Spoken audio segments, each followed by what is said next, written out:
लड़की, अपने फोन में जरा देख कर बताओ मुझे कि उसका गांव कहाँ है। ये फोन सब कुछ जानता है। तुम एक बार और मुझे हंस के दिखाओ, फिर मैं तुम दोनों को बताती हूँ। अम्मी के जहन से जुमाना के भूत को उतारने के लिए हमें जल्दी किसी को ढूंढना होगा।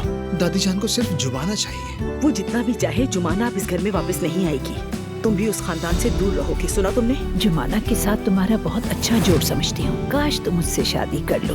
दोनों हाथों पर। डरे नहीं, मैं हूँ अम्मी। ये क्या हो रहा है? नाज़ली, जाके पापा।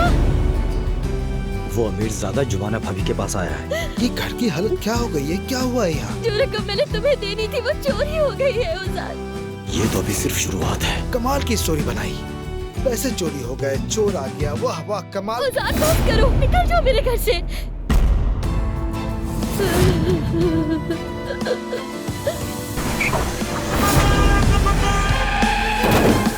आपका काम हो गया आशिर भाई।